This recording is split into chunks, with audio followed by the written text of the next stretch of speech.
Si ce n'est que des valeurs. Promouvoir une jeunesse de valeurs. Les valeurs qui sont importantes pour les jeunes sont la vie sociale, l'avenir et la famille, justice, vérité, égalité, légalité, liberté, respect, le travail et l'amour. Par contre, certaines valeurs d'autres voies sont en voie de disparition.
C'est un honneur qui m'est fait aujourd'hui.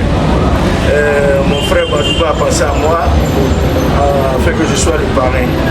Et vraiment, j'ai été ému.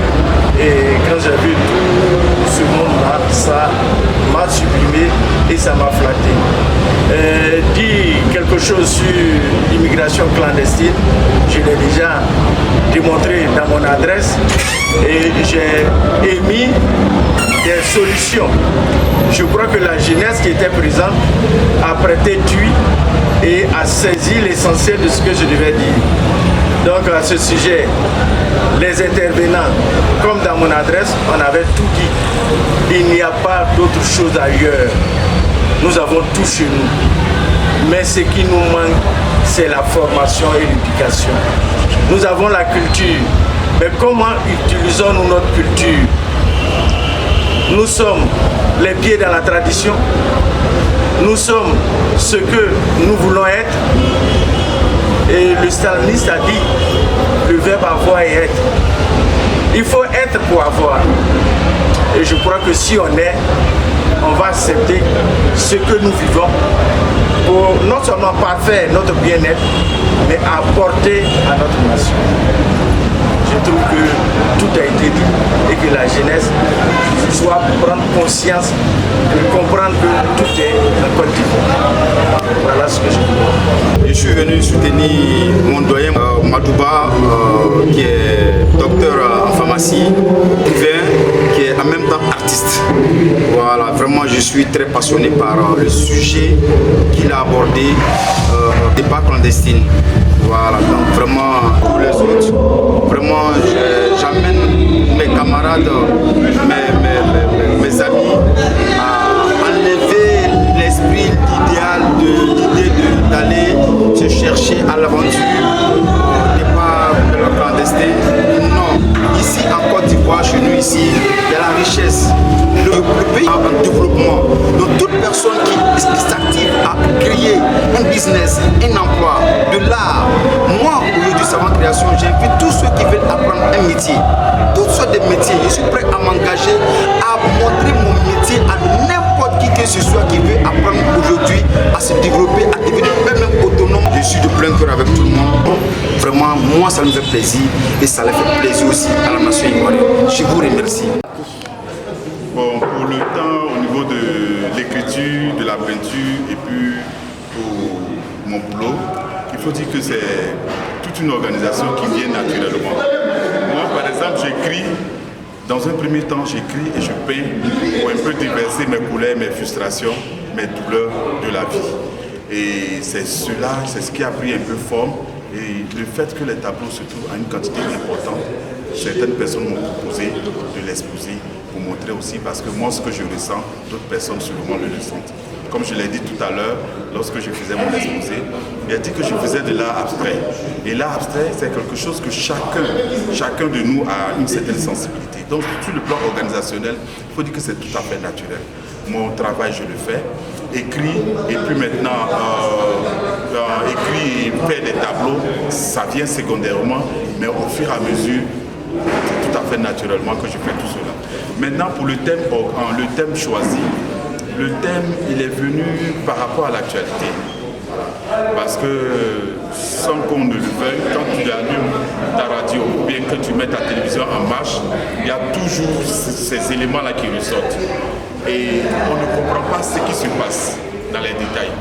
Et moi, je me suis dit que bon, voilà, j'ai une lucane pour sensibiliser un peu la jeunesse, pour leur dire que l'immigration, c'est bien, mais de façon clandestine, il y a trop de risques.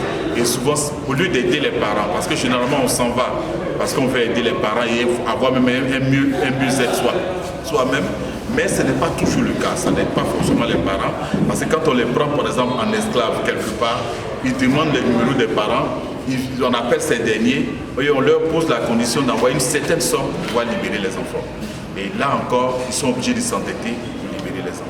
Donc un peu l'un mis dans l'autre, c'est un peu sensibiliser la jeunesse, leur dire que ce n'est pas la solution d'aller de cette manière. Actuellement, j'ai 4 livres.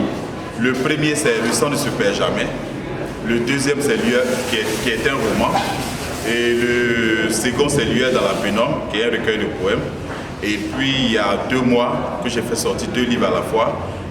Garçon Djandjou, qui est un roman. Et puis, Mouribayassa, qui est un recueil de poèmes. L'occasion de véhiculer ce genre de message. Parce que je pense que le fait de parler de ce thème-là, ça va laisser tache d'huile. Il y a certaines personnes, il y a des jeunes peut-être qui étaient parmi nous, qui avaient cette idée, qui vont se poser un peu de questions. Et moi, j'ai travaillé longtemps, pendant 2 ou 3 ans à Niamey. C'est une ville où les jeunes ont envie d'aller ailleurs, surtout en Europe. Il y a certains qui arrêtent tout, malgré les diplômes qu'ils ont, malgré l'activité qu'ils mettent, mais ils ont déjà ça à l'esprit. C'est genre comme un lavage de cerveau. Donc ce genre d'activité-là, je peux dire que c'est un lavage de cerveau dans le sens contraire, leur enlever cet esprit de partir là-bas, cette envie de forcément partir parce qu'ils se disent que l'Eldorado c'est là. Tout à l'heure, quand je faisais la visite guidée des tableaux, je l'ai dit à ceux qui m'ont suivi, quand j'ai fini de faire la visite, j'ai dit, moi je stimule la jeunesse à être patient. Voilà. Parce que le problème c'est ça, généralement on n'est pas patient. Le jeune homme, il se dit que bon voilà, je suis là, il faut qu'en même temps je roule dans la grosse traînerie, que je sois ceci, je sois cela. Mais tout se fait par étapes et puis chacun a sa chance. Un jeune homme du même âge que toi vit dans un luxe, peut-être parce que ses parents en ont les moyens. Toi, tu viens d'une famille très modeste, crée ton monde. Et puis, même si toi-même tu n'as pas la possibilité de vivre jeune, dans l'opulence, fais de sorte que tes enfants ou tes petits-enfants vivent dans l'opulence. Merci.